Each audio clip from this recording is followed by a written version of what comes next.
All right, perfect. Let's get started. So, once again, good evening to everyone. I hope you're all doing well and have had a good break last week. I am also hoping that you all have been able to view your assignment results. I know that some people were having a bit of trouble with that, but I am assuming it's all sorted now because I also did publish the results myself yesterday. So, as you know, it goes through a process where we mark it, it gets saved as a draft, it needs to be verified by the operational team, and only once they are done can we publish the results. So, what had happened was the ops team had not completed verifying, and I had asked them quite a few times just to let me know as soon as they're done verifying. So, I can publish results, but they hadn't got back to me for over a week. And I obviously can't just make that call on my own and release the results. So unfortunately, I did have to wait for them to be done. So only when they were done did I release the results. So I'm hoping by now everyone should have access to their results as well as the feedback on their assignments. And if you do have any questions, please feel free to pop me an email. But with the feedback that I've included on the assignments, it should be pretty sufficient because I've been quite clear in terms of where you went wrong or what had been excluded, that kind of thing. So I'm hoping that with the feedback, it should be pretty straightforward. And if there is anything that you had got incorrect, you know where you had gone wrong. But again, if there is something that you need to know more information about, please do let me know. You can pop me an email and I'm happy to assist. All right, so we're going to be looking at Learning Unit 5 today. Can I please confirm that you still can see my screen?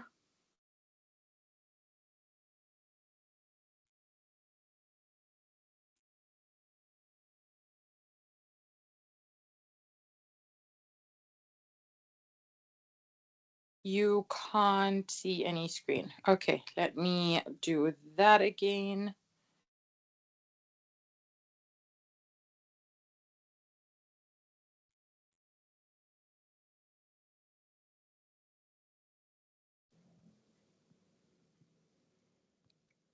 Okay, should be good now.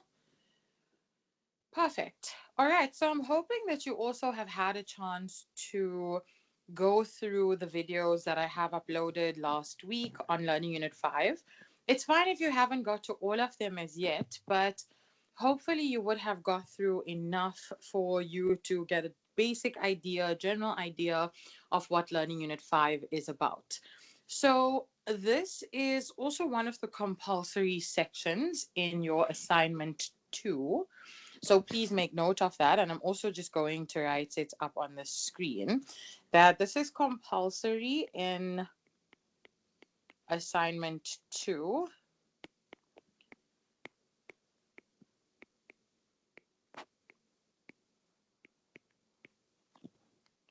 And then in your exam, it is forming part of a section where you choose between either Learning Unit 5 or a question based on Learning Unit 6 and 7. So this is, I think it's section C, if I'm not mistaken. I don't want to let you hold me to it. I'm not going to write down which section it is, but the choice is definitely either between a question based on Learning Unit 6 and 7, and then Learning Unit 5. So we have to go through it naturally because it does form part of your assignment too, and it's a compulsory section here. And then in your exam, between Learning Unit 5 being one of the questions and then Learning Unit 6 and 7 are combined, you'll choose between them. Honestly, from previous experience, having lectured this for many years, I know that students tend to go with Learning Unit 5. It is the easier between the two. It's one that you will be more comfortable with once you have gone through this content, and in your assignment too, you'll answer questions based on this. It will be the one that you will prefer between 6 and 7 and then 5. So I would say that if you're comfortable with this, then remember, because you do get the choice of certain questions in your different sections in your exam, you obviously are going to choose the one that has less to study, because if you're choosing 6 and 7, that obviously means two learning units as opposed to learning unit 5, which is one learning unit. So this is something I'll obviously discuss in a lot more detail closer to your exam, but just for now, so you have an idea, since we're on this learning unit, I honestly, from past experience, have seen that students are they always lean towards learning unit 5 in the exam.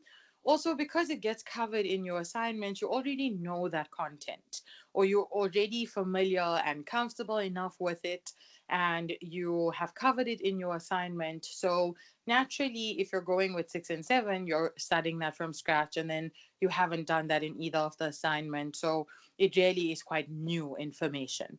So, just to give you an idea, so you know what to expect as well in terms of your assignment and your exam and your choices that will be made there.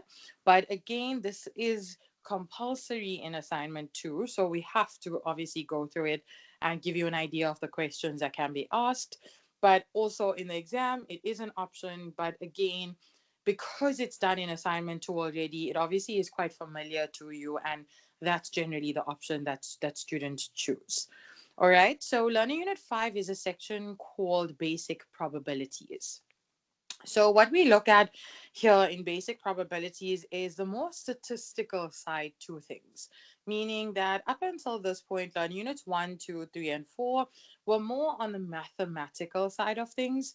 They were a lot of stuff that you had possibly come across at some point in your degree or at some point in school in mathematics, like your calculations of your mean and your medians and so on. So a lot of it was quite familiar.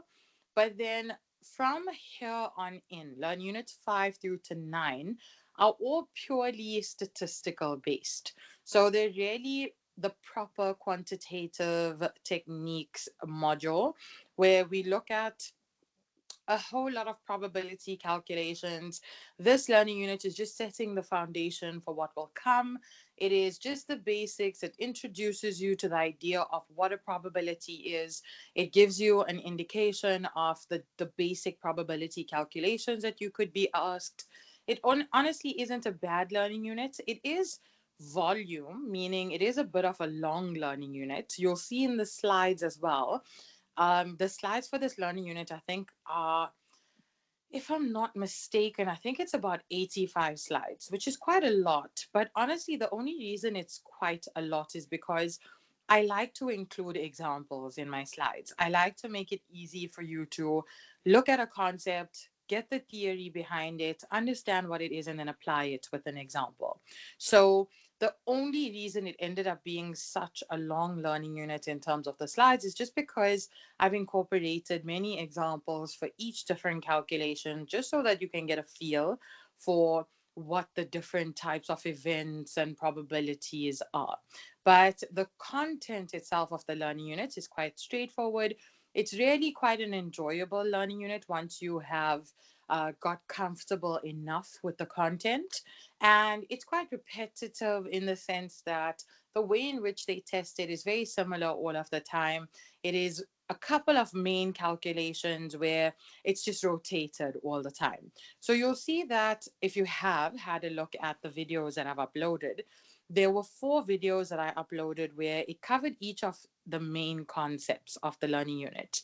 So it's obviously not restricted to this, but I have these short videos just so that it's a quick video just to show you the basic idea of that calculation. Obviously, with practice, it would become clearer to you, but just a short video to show you this is a concept, this is a question, this is how you apply that concept to this question, and giving you a general idea of the type of questions that you can be asked in your assignment and your exam.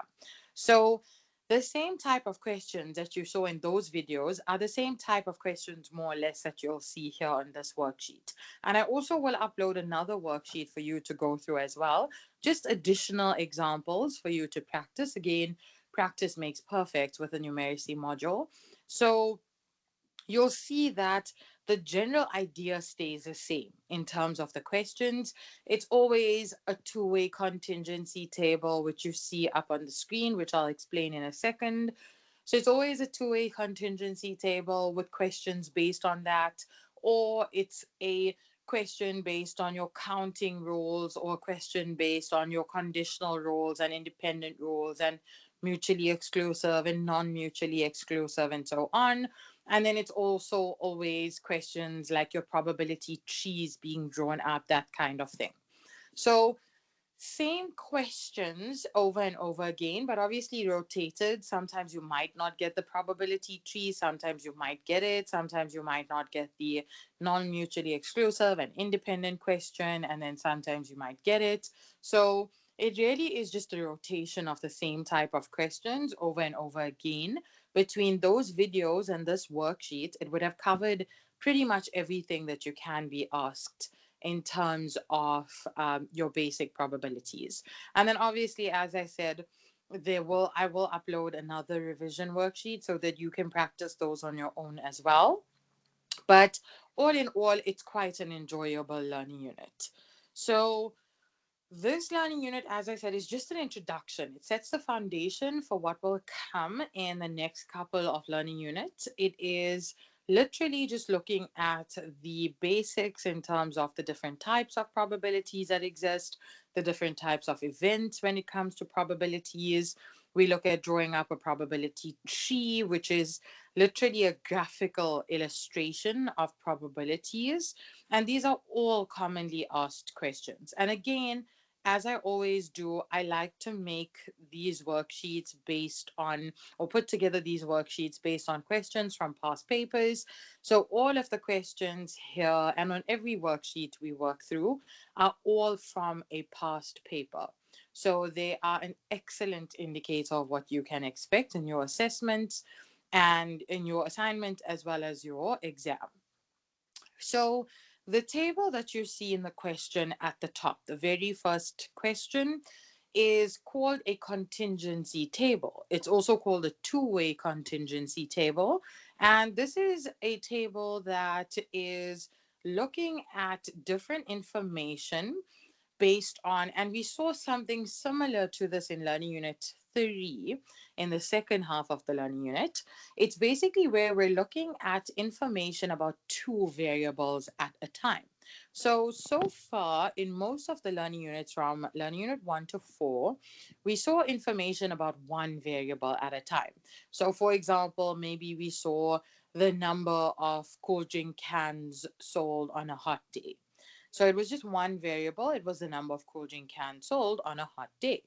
Now here we're looking at information regarding two variables. So in a two-way contingency table, it literally, the actual definition of it is that it is a table that contains information about two variables at a time.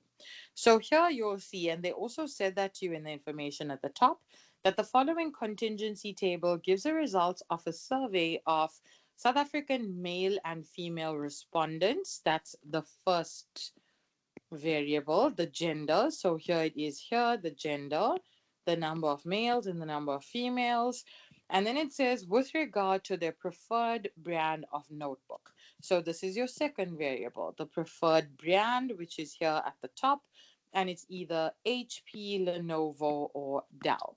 So you see that you have your two variables, gender and the preferred brand of notebook.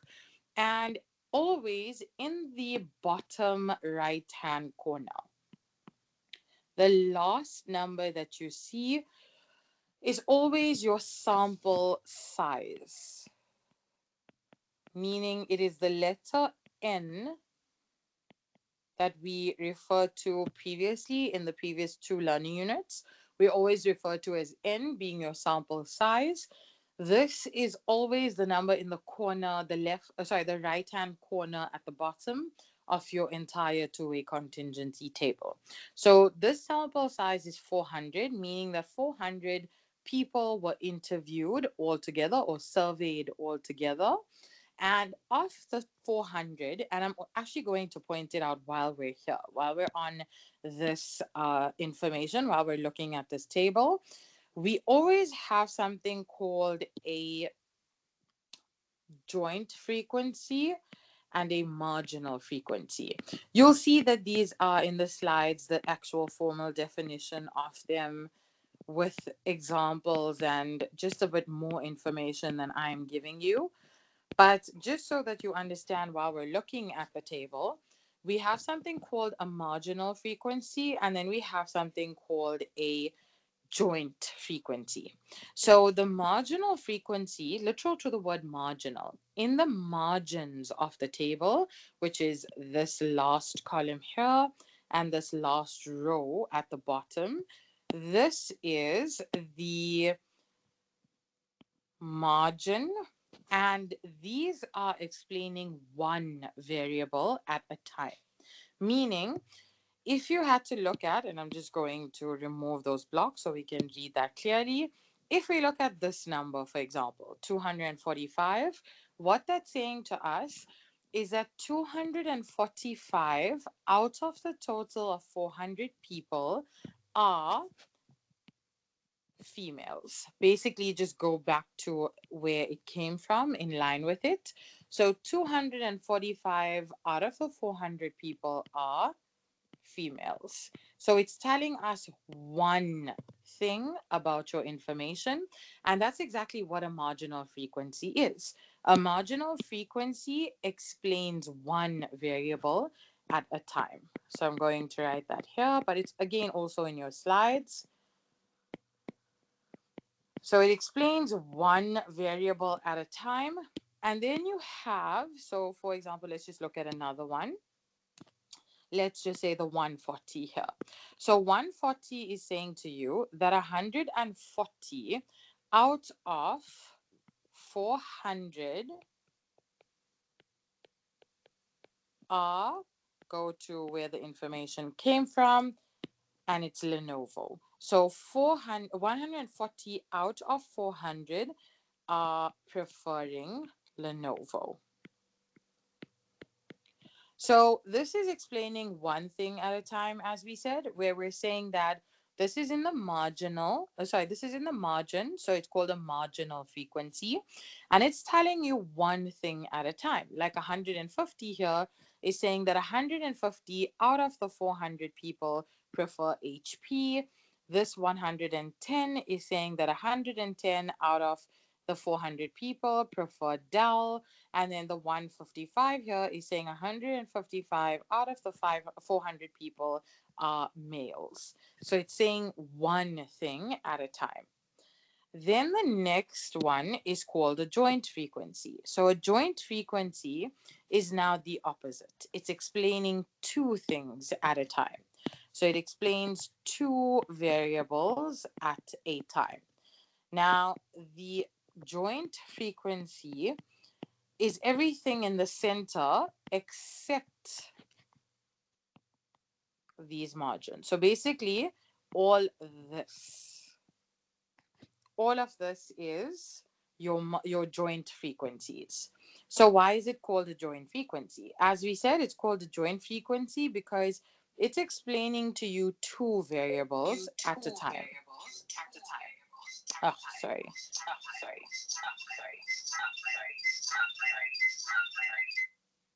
Sorry, am I echoing, guys? Can you hear me?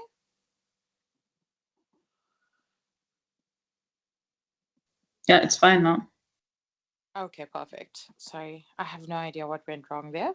Okay, so the joint frequency is explaining two things at a time, and it is basically saying to you, if we just select a random number from within that block, and let's just select 35.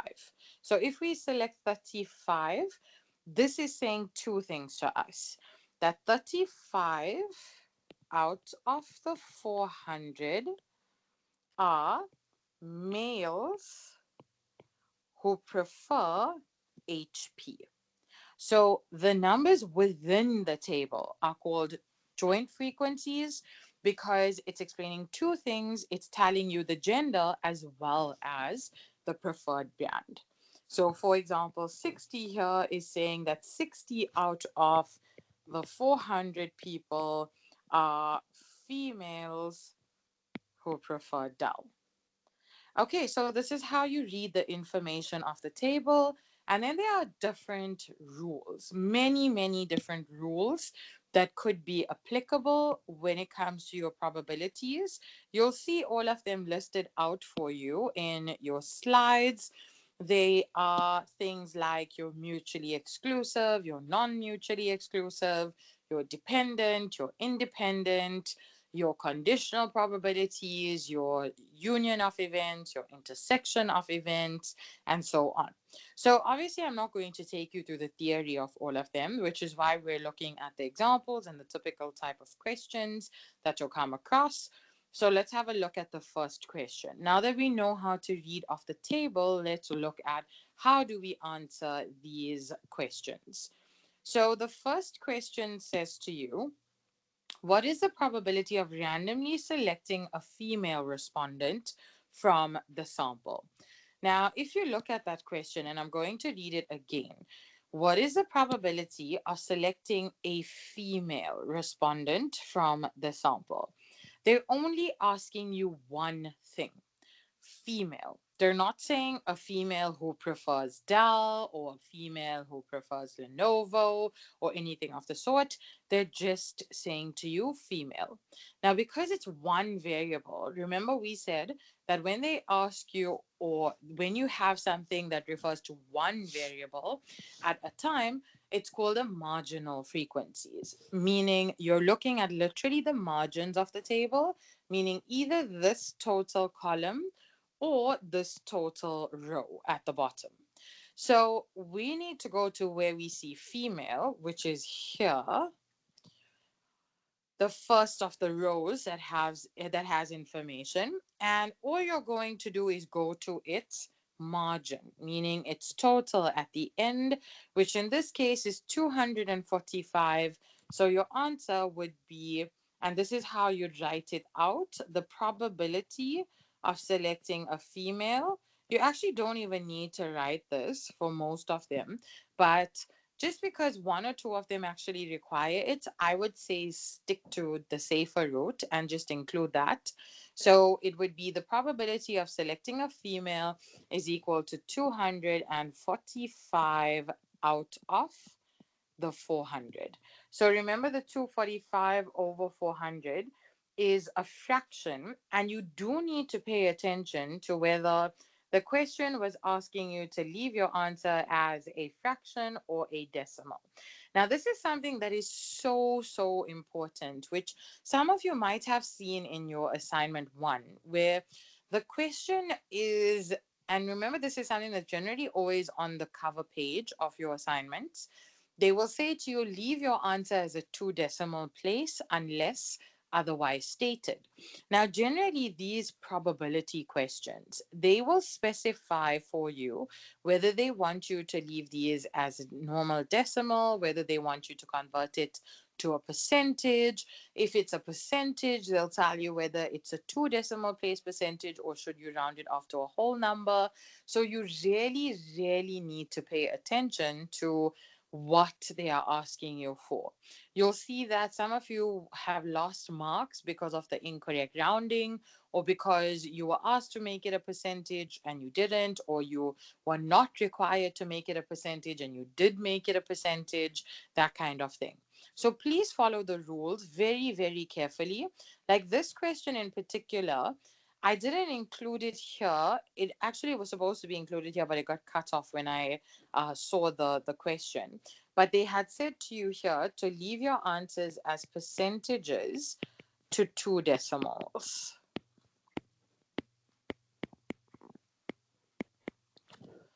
So here when you get your answer of 245 over 400, please remember that this is not the end of it. You still need to convert this to a two decimal place percentage. So once you've done so, your final answer will be 61.25%.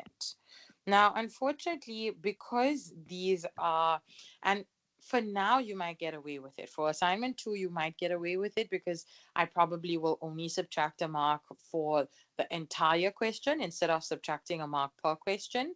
But the exams get moderated. So, unfortunately, if you're not following the rule where I might give you the mark, the moderator will most definitely take it out. This has happened numerous times in the past. So, please make sure to follow the rules and leave your answers exactly as they have given them or given you the instruction to do so. So if they're saying a percentage to two decimals, please don't leave it as a fraction, or maybe convert it to a simple fraction, or maybe convert the 61.25 to a 61 and make it a whole number, that kind of thing. Please don't convert unnecessarily, don't round off unnecessarily. Leave your answers exactly in the format that the question had asked you to leave it as.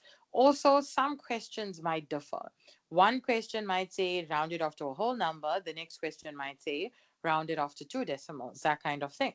So make sure you read very carefully at the beginning of the question how they want you to leave your answers and stick to that for the entire question. And again, when we get to the next question, look for the same thing. Did they tell me how to round off? Did they say whether it needs to be a whole number, a two decimal, a percentage, dot, dot, dot? Okay, so this one was a two decimal place percentage, so your answer was 61.25. Also, if they haven't said to you to interpret, please don't worry about any interpretations. There obviously is no mark awarded to it if they haven't asked you to include that. Okay, so the next one then is saying to you, what is the probability of randomly selecting a respondent who is male and prefers HP? So here, what you're going to do is go to male and HP. So I'm just going to remove what was here. So here's male and here's HP. So in line with that, it is 35 out of the 400. So you'll say the probability, and again, write it like this, please. Although there isn't a mark allocated most of the time, you don't want to unnecessarily lose out on marks if there is a mark. So it's male and HP. So you can say male and HP, and that was the 35 out of the 400. So once again, because it was required in decimal form, two decimals as a percentage, your answer here would be 8.75%. All right, so that's the second one. The next one says, what is the probability of selecting a female respondent given that the preferred brand is Lenovo?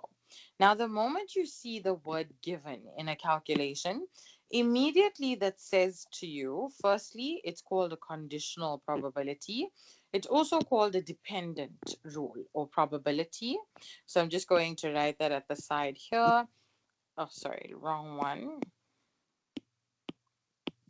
It's 1.1.3. So it's this one. This is either called a conditional probability or it's called a dependent.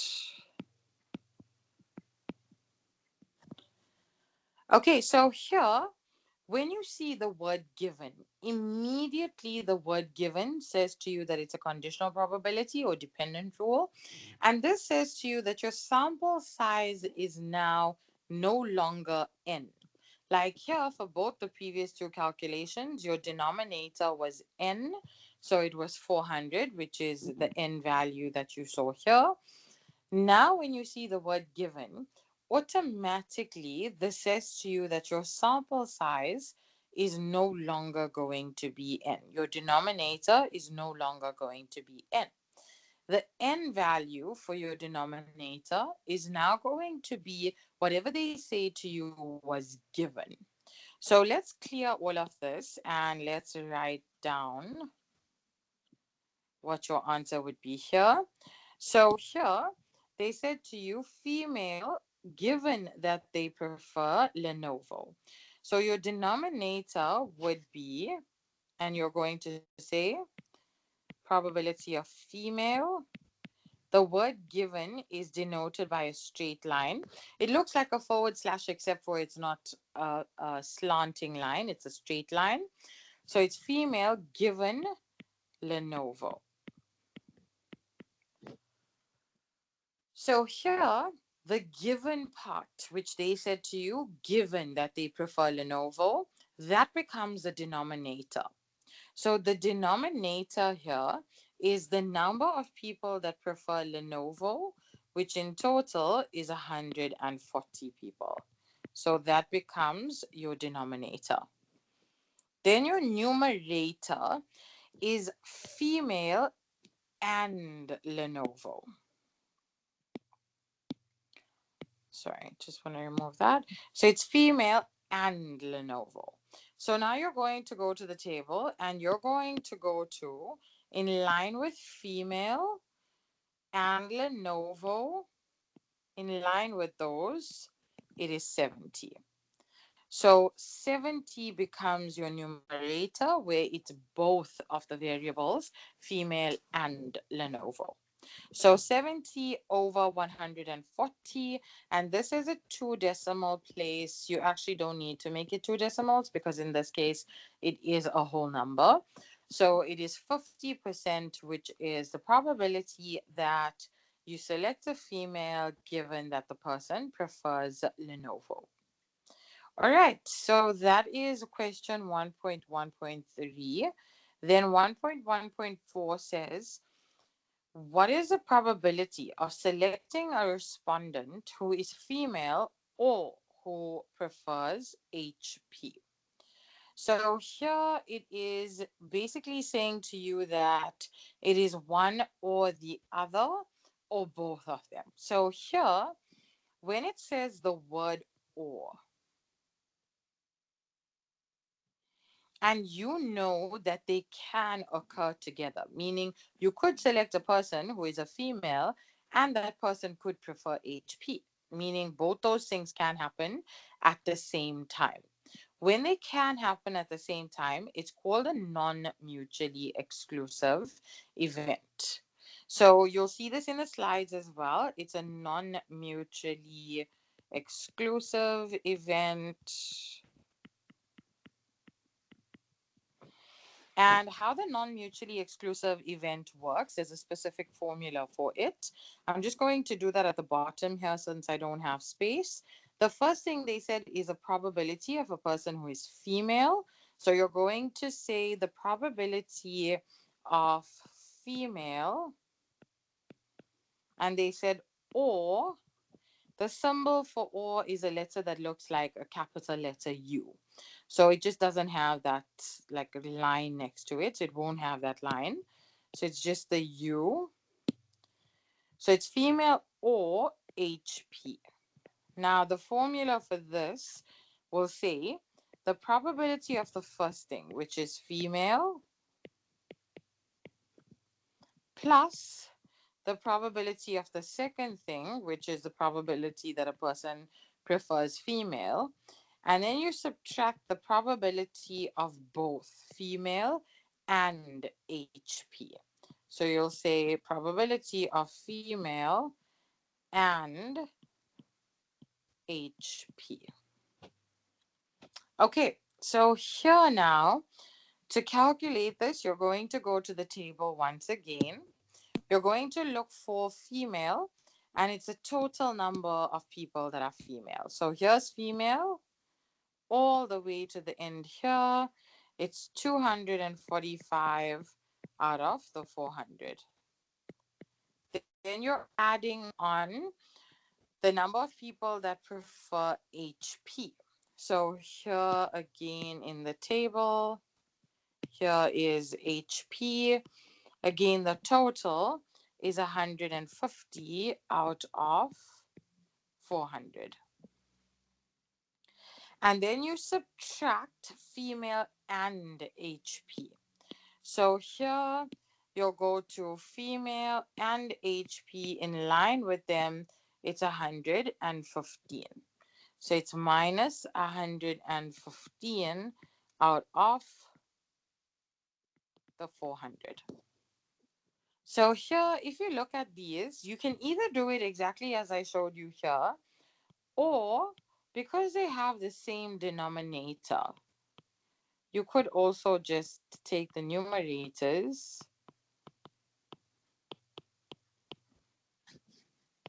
and make it one whole big fraction over the denominator of 400. But again, you'll see this in the slides as well, because I have included an explanation as to why we would need to have your each one individually. So probability of female plus the probability of HP minus the probability of female and HP. And as I said, you can do it as both as single figures, which is the one we did here, or because they all have the same denominator, which is 400, you could also have just made that one denominator and then either added or subtracted on the respective values for your female HP and then female and HP. Okay, so this answer then ends up being 70%. It's exactly 70%. So there's actually no decimals here. So you don't need to worry about any of the decimals here. Okay, so that's question 1.4. And then question 1.5 says, what is the probability of selecting a respondent who does not prefer DAO? Now, the key words here that we're looking for is does not prefer DAO. So, whenever we're dealing with a situation or a calculation where they say not, so they're saying to you that it is a probability that we're looking at, but we're looking at someone who is not preferring DAO. So all you're doing is you're doing the opposite and saying, and I'm just going to clear all of this. Sorry, just give me 1 second. I can clear this.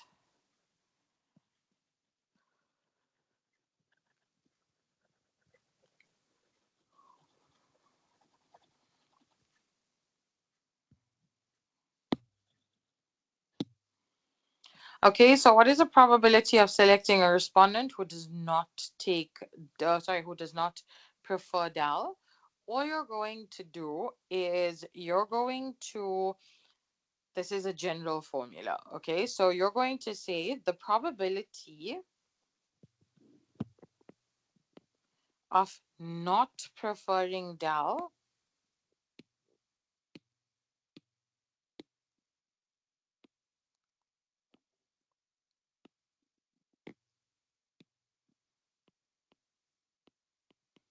is equal to 1 minus the probability of the opposite. Now, whenever you're saying not something, you always put a line on top of it. So, for example, if I was saying not A, not event A, I would say the probability of A with a line on top of it. So, it's the exact same concept here. If you're saying not Dal, it would be the probability of Dal with the line above it, meaning not dull, which is what they asked you to do. They said the probability of a respondent who does not prefer dull. And it's calculated as 1 minus the opposite, which is the probability that a person does prefer dull. So it's the same as the one at the bottom that I wrote here. The probability of not selecting A is 1 minus the probability of selecting A. So here it is a probability of not preferring DAL is equal to 1 minus the opposite, which is a person preferring DAL. So here all you're going to do is again look at the information in the table. It is going to be 1 minus, so here it is Dal in the last one. And then because we're not separating them into men and female, we're just saying a person or respondent who prefers who does not prefer Dal. So when you are looking at your value here, it's 110 out of the 400. So it's 1 minus 110 out of the 400. And this to two decimals is 72.50. Okay, so that's it for your first bit, which is your two-way contingency tables. Are there any questions here at this point?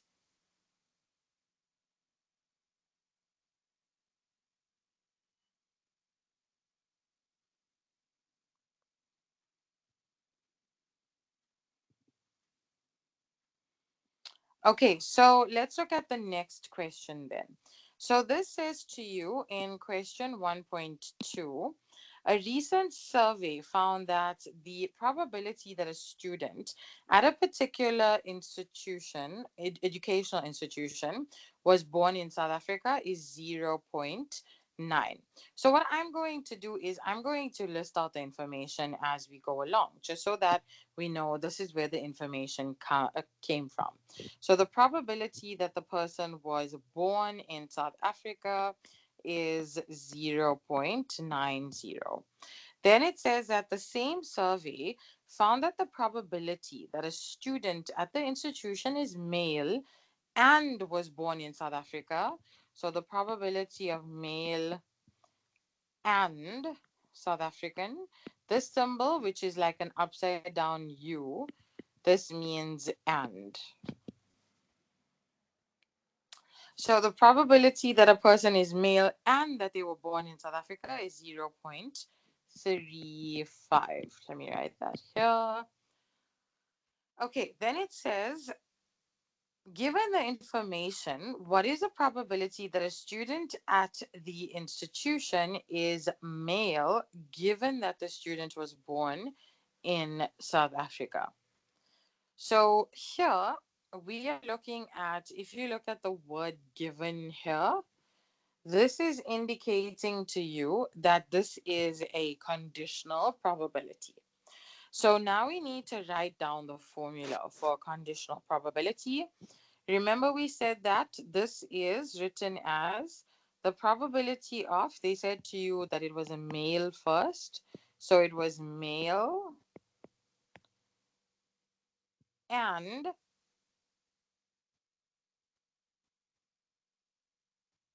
sorry, I'm trying to write there. I'm not sure what happened here. Okay, so it was the probability of male. They said to you, given that the person was a student in South Africa. So, given that the person was from South Africa. So, here, exact same idea as the conditional probability that I had shown you earlier. The given one is always the one that's after the line, the straight line, and that's also always your denominator. So, the given one is your denominator. And then your numerator, as we said, is always both of them together. So it's a probability of male and that the person is from South Africa. So now what's nice is you have your information for all of this already. Your numerator is male and SA, which is here. You got that here at the top. So this is already given to you, the 0.35. Then, so I'm just going to write that here. That's your numerator. And your denominator is the probability that it's a person from SA, which is also already given to you, which is 0.9. So it's 0.35 over 0.9. And when you make this a percentage to two decimals, this is 38.89%. And that's your answer. So you have to read very carefully when it comes to these questions. You have to identify keywords. You need to identify what type of rule is being applied here, because it's quite easy to go wrong if you're not correctly identifying the rule that is being followed. And here you need to be able to, unfortunately, this is quite an unfortunate part that I have to mention though, is that in your exam, this learning unit has no formulas in the formula sheet. So unfortunately, you have to learn all of the formulas from here for your exam. Obviously, your assignment is okay because that's an open book. But for the exam, if you're choosing to go with Learning Unit 5, then you have to unfortunately learn all of the formula. So please make note of that. And then let's move on to the next question. So the next question is quite a nice one. I think it is in your assignment as well. In fact, definitely question one here is in your assignment, the one we worked with here at the beginning.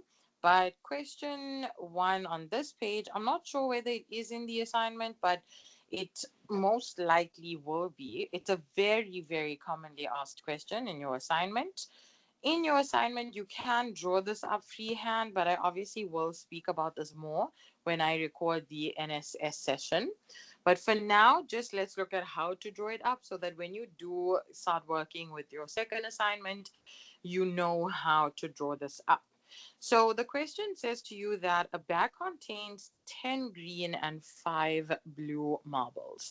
So I'm going to write that down so that it's clear in terms of what we have.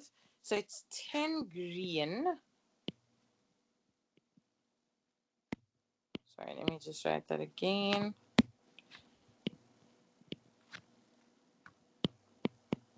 10 green and 5 blue. So blue is 5.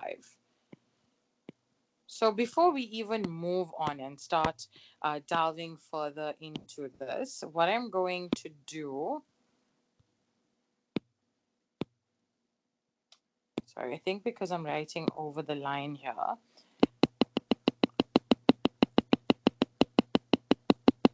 Okay, so it should be fine now. So again, green is 10 and blue is 5. So before even moving on from this information, the first thing we're going to do is acknowledge that collectively we have 15 marbles. 10 of them are green, 5 of them are blue. So once we know how many we have, it also sort of makes it easier because when we start to draw this up, we need to identify that in total there are 15 and 10 out of the 15, so I'm going to write that at the top here, 10 out of the 15 are green at the beginning and 5 out of the 15 are blue. So I'm just writing these little things down because it obviously again makes it easier for you once we get to the questions, and it obviously is easier for you to identify from the start how much you had to deal with. So here it says you are asked to select 2 marbles from the bag. The first marble that is selected will not be placed back into the bag. Then it says to you, construct a probability tree for the various possible outcomes that may occur and determine their probabilities. And this is for 7 marks. Now, the first thing we need to acknowledge is that 2 marbles are selected, which means there are 2 different stages to this probability tree. So, what I'm going to do, and immediately I'm going to draw up the tree because every probability tree will look like this. It doesn't matter what figures you have, it doesn't matter what information you're given, it will always look like this. Okay, so whether it's your exam or your assignment, it will literally always look like this. I'm just going to redraw that second line because it went a bit askew here.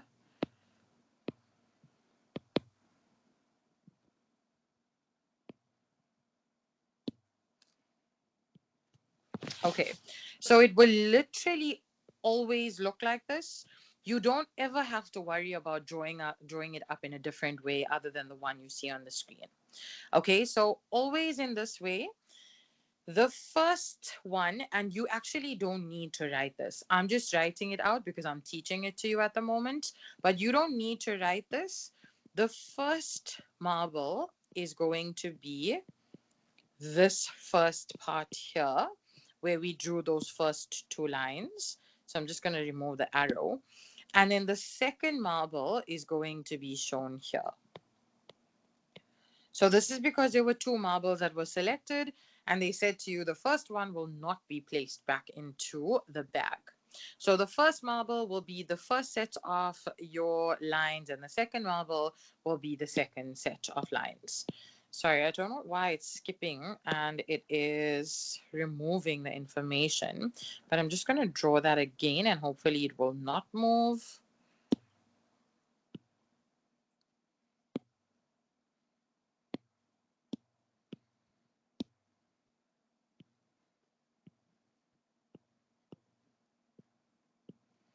Okay, so the first marble, I'm just going to show one here for the first one and then two here for the second one. So the first marble they said to you is selected and it's not placed back into the bag. Now, when we select the first marble, all 15 were there. So you're going to say the first marble is 10 out of the 15. Remember, I wrote it here at the top, which are green. So you're going to say the probability of selecting green, and I'm just putting green first because we wrote out green first and they gave us the information first. You can do it the other way, but honestly, the best way that I can advise that you answer a question like this is always write out what information was given first. So they mentioned 10 green first, which is why it would be easier to show the 10 green first. It's easier, it makes sense, it is easier for you to have the same answer that the memo will have. So it's just easier to just go with how the information was provided. So here, 10 out of the 15 were green. And then at the bottom, the second line that we drew will now show the probability of blue, and that was 5 out of the 15. So we're literally done with the first part of the table. The first part of the tree. We've shown the first marble. When we go to select it, there's 15 in total. 10 of them are green, 5 of them are blue. Now the second marble. Do not forget that they said to you that the first one will not be placed back into the bag. Meaning, we initially started off with 15, and now if we take out the first one, that means there will only be 14 left. So immediately, the second time around, there is only going to be a denominator of 14, meaning we cannot have the same denominator that we had the first time around, because the first time around all 15 were there, but the second time around we took out one already, so there's now 14 available. Now we know that there's only 14 to choose from. And again, we know that we can only choose green or blue. So I'm going to say probability of green and blue. And again here, probability of green and blue. Okay, now how do we determine what happens? So what's going to happen is we're going to focus on the first half of this tree first, and then we'll work with the second half at the bottom. So for now, ignore the part at the bottom. Let's just look at the first part of the tree. So basically this part here at the top. So what will happen now is we look at the fact that if we selected green the first time, which was here, this number one here that we showed, when we select green, initially there were 10 green. So if we selected green the first time, that means we took out one green. So there's only 9 green that will be left, because we chose one green, so there's one less green that's available. So it will now only be 9 green that we can choose from. So if we selected green the first time, that reduces the number of green the second time. But if we selected green the first time, and the second time we look at selecting blue, the number of blue did not change because we selected green the first time. So basically, what we're saying is that the second time around, when we select, we always need to look at what happened the first time around. So if we selected green first, then the blue was not touched, meaning all of the 5 blue was still there. So basically, and I'm just going to show you this as an illustration as well so that you can understand it more clearly. If we're selecting, so this is green, right? If we selected green the first time, then we took one green. So the second time, if we select green, as you can see, there's only 1, 2, 3, 4, 5, 6, 7, 8, 9 green left. So this is why we showed now there's 9 out of the 14 that are left that would be green in color. But if we selected, so now let me remove that and remove this. Okay. So now let's change that whole scenario. So if we selected green the first time, and remember this was 10 green and the blue was 5 blue. Okay, so if we selected green the first time, that means that it's now 9 green. But if we selected green, the blue was not touched because we selected green here. So all 5 blue are still there. So this is why the second time around, we are looking at all 5 blue still being there because we didn't touch blue. We didn't select blue the first time around. So that's your first half of the table. Sorry, of the tree. Now the second half of the chi is literally the opposite. We do the opposite of what we just did. Now we assume that blue was selected the first time, which is the part that I selected on the left now. So now if we say that blue was selected from the first time, and I'll do the same thing at the bottom. So there was initially 5 blue. That's 1, 2, 3, 4, 5. And initially there were 10 green. So that was 1, 2, 3, 4, 5, 6, 7, 8, 9, 10. So if we selected blue the first time, and now the second time we're selecting green. So we selected one blue, the second time now we're selecting green. Because we selected blue the first time, all of the 10 green was still there. So when we look at the second time selecting green, all 10 green are still there to select from. So 10 becomes our numerator. 10 was not touched, green was not touched at all. So that's the first one. Now the second part of it is if we selected blue the first time, and let's go write that again. So now let's change this writing.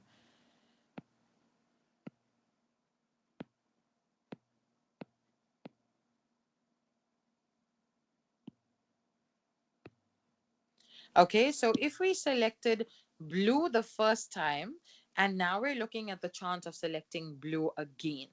So let's say blue again here. If we selected blue the first time, so we took the blue and we removed it because it's not replaced back into the bag. Now we took out the blue. So the second time when we select blue, there's only 4 left. So our figure is then 4 for the numerator of selecting blue the second time around. So this is how your probability trees work. You will isolate the first part from the second part because one is looking at the first scenario where you select green first and then you look at what happens the second time.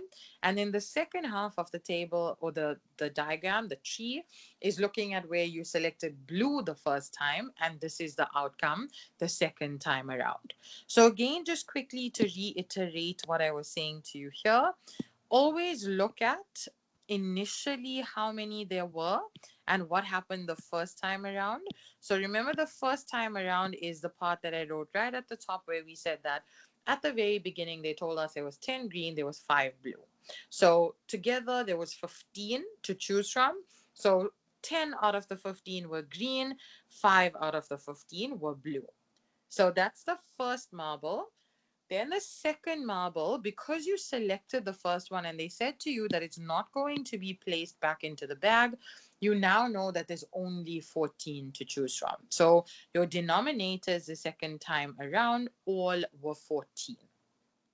Then you looked at each part of the tree in isolation. So you looked at the first half of the tree, and then the second half of the tree. The first half of the tree is where you looked at the possibility of having chosen green first. So if you chose green first, and again you're going to put your hand into the bag and select another marble, there is one less green available. So now instead of initially having 10 green available, you assume that you took out one green, so there's now 9 green that you have to choose from. And because you chose green the first time, you did not touch the blue at all. So all 5 of the blue was still available. So that's the first half of it. The second half of it now is where you swap it around. Now you assume that you selected blue the first time. So if you selected blue the first time, your green was not touched, meaning all 10 green that you initially started with was still there. It was all still available to choose from because the first time you selected blue, so all 10 green was still there.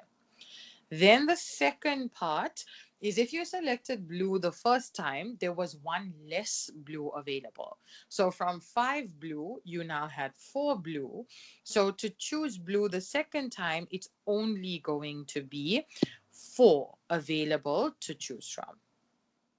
Okay, so that is your probability tree, but that's also not the end of it because they asked you to construct the tree, but they also asked you to determine their probabilities. Remember, I said to you that this is also a part that you need to complete. This is for the full 7 marks.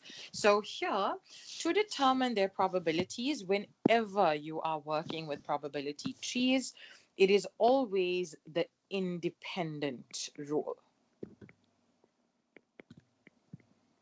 So, what is the independent rule? The independent rule means that you multiply the two probabilities. So, I'm going to do these in different colors just so you can see what I mean by this. So, the first one, let's change the color of this. Okay, so let's make it this and let's make it a bit thicker so you can see that. So, the first one is where you selected green first and then green again. So all you're going to do now is you're going to say the probability of green and green again. Remember that symbol? You'll see it in your slides as well. An upside down U, it means and. So the probability of green and then green again means you will literally just take the 10 over 15 and multiply it by the 9 over 14. So you'll actually write this. You'll write this in the information as well in your answer. So let me show you. You'll say 10 over 15 times 9 over 14. And your answer here, always in the simplest form. Please don't leave it as anything else. It'll always be in the simplest form, and that is 3 over 7. Then you have the next bit. So let's change the color of this one. Let's make that yellow. And again, let's thicken that. Now it is green the first time and then blue the second time. So let's now work that out. So that's the probability of green and then blue. So this is 10 over 15 times 5 over 14. And this is 5 over 21. Again, always in the simplest form, please. Then the next one is now blue the first time and green the second time. So again, let's write that out. Blue and then green. So this is 5 over 15 times 10 over 14, and that would be 5 over 21 as well. And the last one would be blue the first time and blue the last time as well, the second time as well. So this would be probability of blue and blue again. And that's 5 over 15 times 4 over 14. Sorry, let me write that 4 again.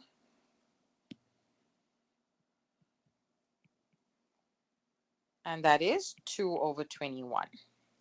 Okay, so that is your probability tree with the probabilities included. Okay, so it's always a multiplication rule, the independent rule, when it comes to your probability trees. And then they ask you in the second question, they say to you, what is the probability that both marbles will be the same color? So all you're going to do is look at this here. Look at this line here. Wherever you see the same color. So the first one is green and green, which is correct. It's this one. The next one is green and blue, so it can't be that. That's two different colors. The next one is blue and green, so it can't be that because it's two different colors. And the last one is blue and blue, which means it can be this because it is the same colors. So you're going to say, this is for 3.1.2, you'll say it's the probability of green and green, and you always add them. So it's plus the probability of blue and blue. So that's 3 over 7 plus the last one is 2 over 21. And this would give you 11 over 21, which again, remember we said at the beginning, percentage to two decimal places is your answers. That would be 52.38%. And that is your final answer. Okay, so that is your probability tree, and this is the exact way that you will do it if you have a question like this in your assignment. Please make sure to watch this part again, as well as the other recording that I had uploaded for your probability trees. And let's look at the last question. Okay, so the last question, it won't take too long. I'm so sorry. I know I'm going over time here, but I should be done in the next 5 minutes. So the last question, and let me just erase this for now so you can read. Just in the meantime, in case you're taking down anything, I'll leave the bottom half there. So it says to you, events A and B are such that the probability of A is 0.18 and the probability of A or B, remember that symbol, the letter U, it means or. So this letter U means or, the upside down U means and. So they mean the opposite of each other. So it is or the probability of A or B is 0.53. And then it says, given that A and B are independent and non-mutually exclusive, determine the probability of B. Now, what's important to note here is that firstly, there are two rules that are being applied, the independent rule and the non-mutually exclusive rule. This is what they literally said to you in the question. So you need to firstly, before even starting with this question, identify what the formulas are for both of those. Always start off by writing out the non-mutually exclusive one. This is because, and the reason I'm saying always do this is because it's a very commonly asked question, meaning that you a lot of the time get exactly the same type of question. It's just that the figures will be different. Like maybe instead of using the letters X and A and B, they'll use like X and Y, or maybe instead of the letters X and Y, they'll use other letters, or also maybe instead of the value 0.18 and 0.53, they'll have different values, but the question itself is the same. It's always independent and non-mutually exclusive. So always write out the non-mutually exclusive formula first, then put in the independent one. So your non-mutually exclusive formula is the probability of A or B is calculated as the probability of A plus the probability of B minus the probability of A and B. Now we need to write out the independent rule.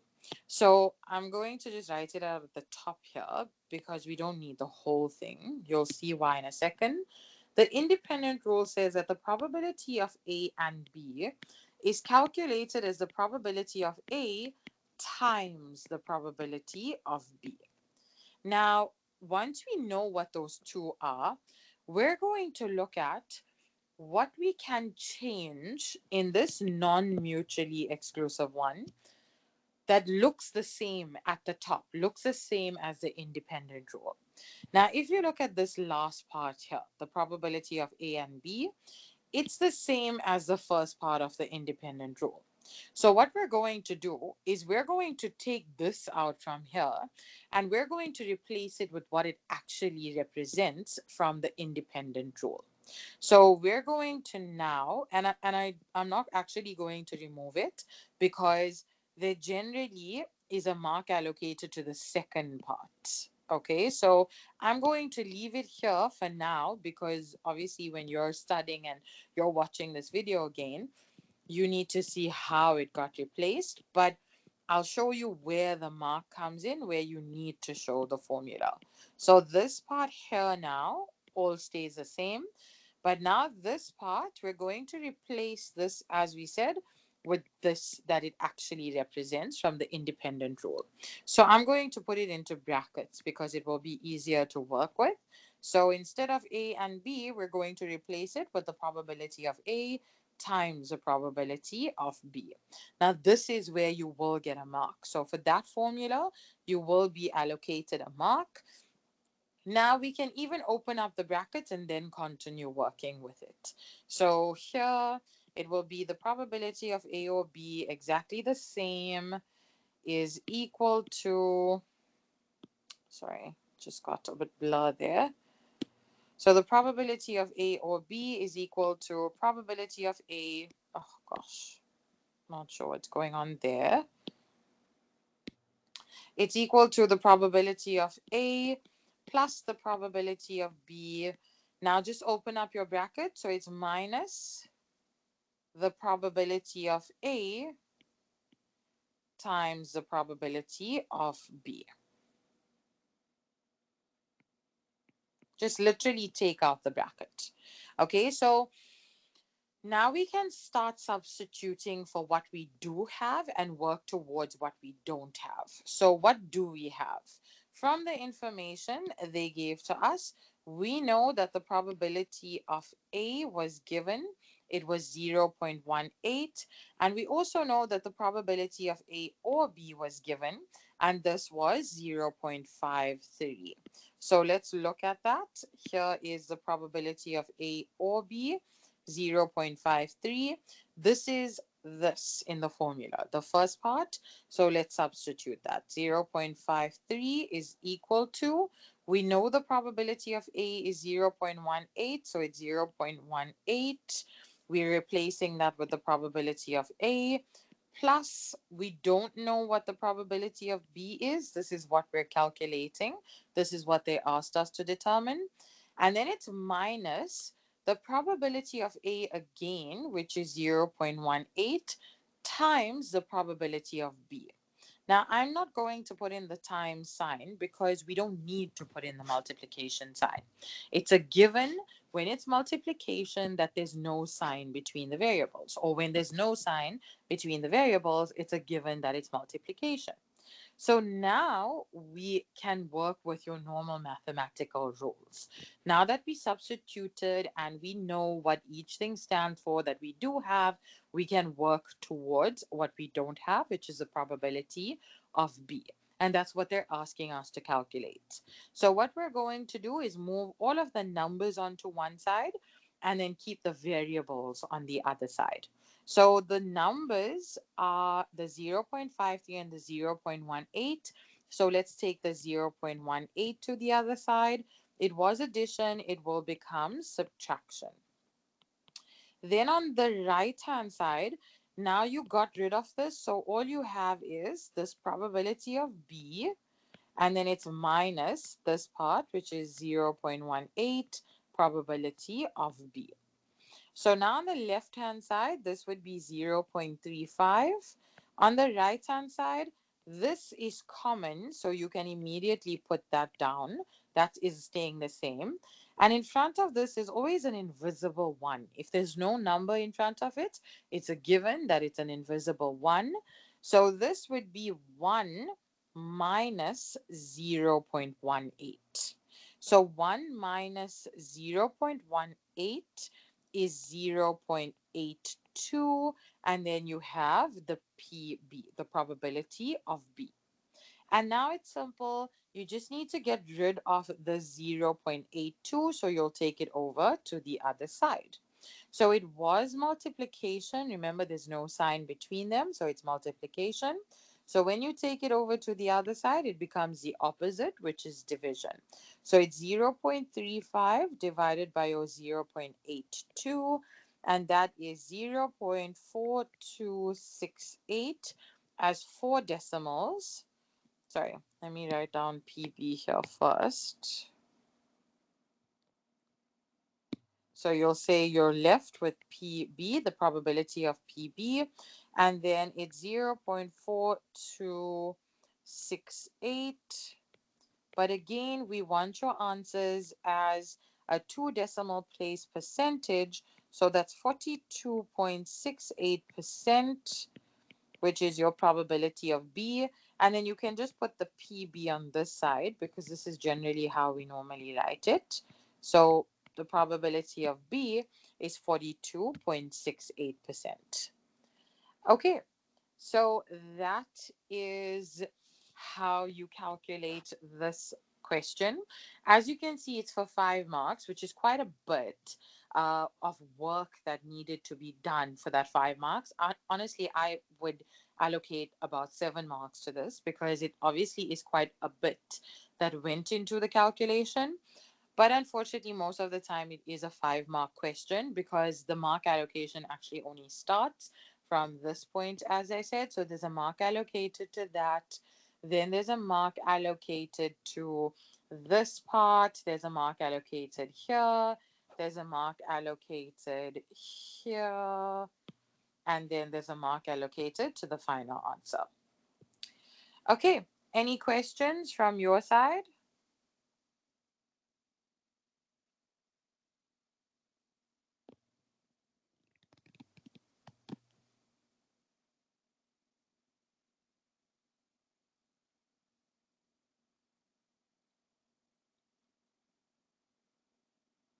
You're all okay? Any confusion?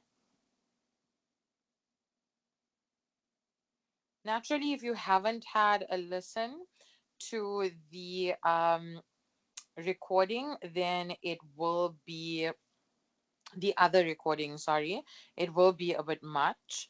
But obviously, if you are listening in on this for the first time, then you will need to go back to those recordings and listen in on those. There are additional examples for every question that we went through here, so that's pretty useful as well. And then also, as I said, I will be uploading another recording for this, and sorry, another worksheet for this, and you can practice that on your own as well. And then also, I will be recording a session for your second assignment. It won't be right now because your assignment is only due, I think it is the beginning of May sometime. So maybe halfway through April sometime, I will do the recording for your second assignment. But at this point, now that we've done the content for Learning Unit 5, you will be able to answer all of the questions in your assignment. So please do get started on that as soon as you have a minute, just so that you can iron out any issues if you do have any. But I also will be doing that recording for your NSS. So you will be, obviously, you'll have assistance through that recording as well. All right, so just double checking that there are no questions from anyone. Anyone have any issues, any confusion, any questions?